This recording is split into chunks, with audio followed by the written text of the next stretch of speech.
Sam Rivers sat at his desk, immersed in notes and clippings from old newspapers. Rumors that the disappearances in this small town might have been more than just coincidences had caught his attention. From the late 1800s to the present day, each case was shrouded in mystery. But all they had in common was the strange creature seen in the old mansion. One night, by the faint light of a desk lamp, Sam came across a note, Graymarco.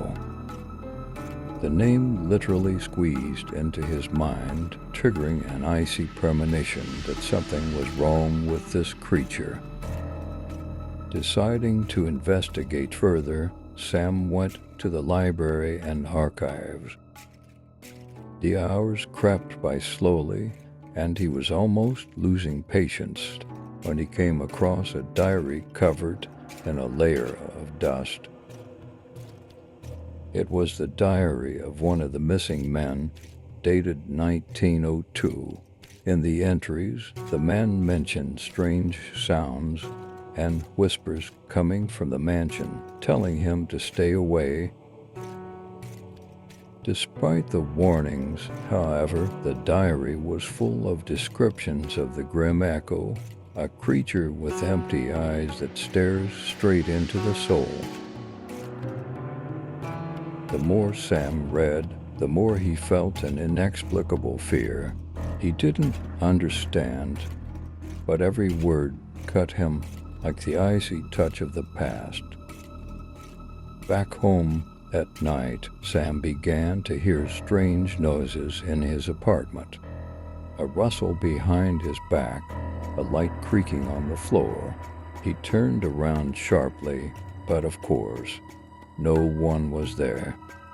Just as he fell asleep, he was awakened by a quiet, almost whispering voice. It was something strange, alien, and ominous. The next day, Sam felt that his investigation was nearing a climax.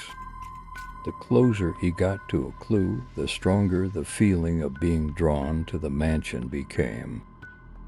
But with it came paranoia. The grim echoes seemed to be watching his every move.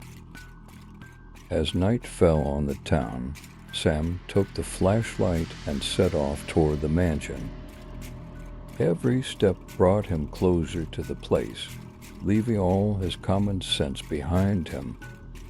As he stepped up onto the creaky porch, he felt his body break out in a cold sweat. The door in front of him opened by itself, as if inviting him inside.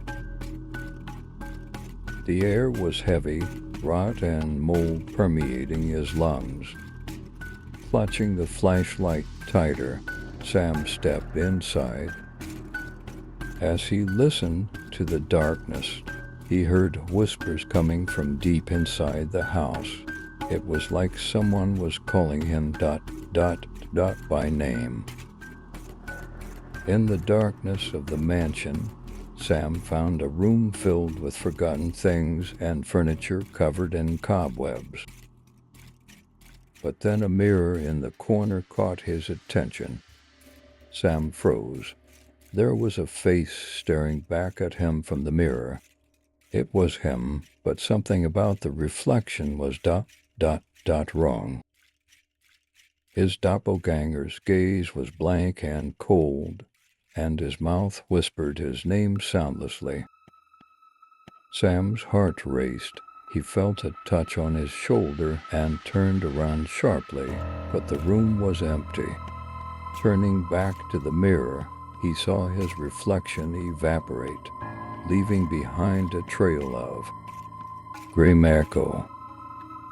At dawn, Sam's friends noticed that he was missing. On his desk in the newsroom, they found a diary left for him by a mysterious resident. The last entry, written in Sam's hand, contained one sentence. The voice of the past is not a ghost, it is the memory of us.